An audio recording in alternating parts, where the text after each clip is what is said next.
ഏകോപന സമിതിയുടെയും സജീവം ലഹരി വിരുദ്ധ ക്യാമ്പയിൻ ഗ്രീൻ മിഷൻ കേരള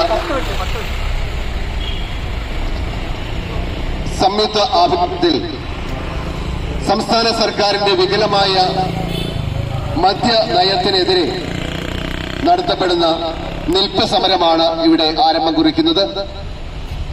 ഈ നിൽപ്പ് സമരത്തിലേക്ക് ഈ നാട്ടിലെ മുഴുവൻ ആളുകളെയും വ്യാപാരി വ്യവസായികളെയും എല്ലാം സ്നേഹപൂർവ്വം ഞങ്ങൾ ക്ഷണിക്കുകയാണ്, സ്വാഗതം ചെയ്യുകയാണ്.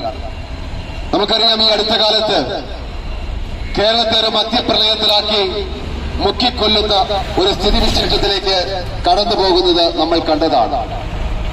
ഈ അവസ്ഥയ്ക്കൊരു മാറ്റമുണ്ടാകണം. കേരളം മദ്യമുക്തമാകണം, ലഹരിമുക്തമാകണം എന്ന് ആഗ്രഹിച്ചുകൊണ്ട് വിവിധ സംഘടനകൾ നടത്തുന്ന ഈ നിൽപ്പ് സമരം ഒരു സൂചനാ സമരം മാത്രമാണ്.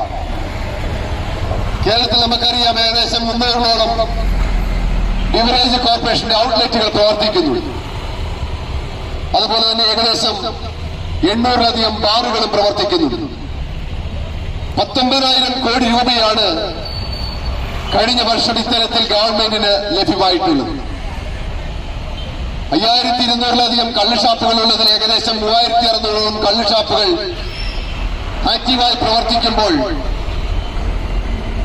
ഇതെല്ലാം മനുഷ്യനെ ലഹരിക്ക് അടിമപ്പെട്ടുന്ന വസ്തുതയാണ് എന്ന് തിരിച്ചറിഞ്ഞുകൊണ്ട് ഇതിന് കൃത്യമായൊരു നയമുണ്ടാകണം, കൃത്യമായൊരു പോളിസി രൂപീകരിക്കണം. എല്ലാ രാഷ്ട്രീയ പാർട്ടികളെയും സംഘടനകളെയും എല്ലാം ചേർത്ത് നിർത്തിക്കൊണ്ട് കേരളത്തിന്റെ തനതായ രക്ഷയ്ക്ക് വേണ്ടി, ലഹരി മുക്തിക്ക് വേണ്ടി തനതായ ഒരു പോളിസി രൂപീകരിക്കണമെന്ന് ആഹ്വാനം ചെയ്തുകൊണ്ടാണ് ഞങ്ങൾ ഈ നിൽപ്പ് സമരം ഇവിടെ ആരംഭിക്കുന്നത്.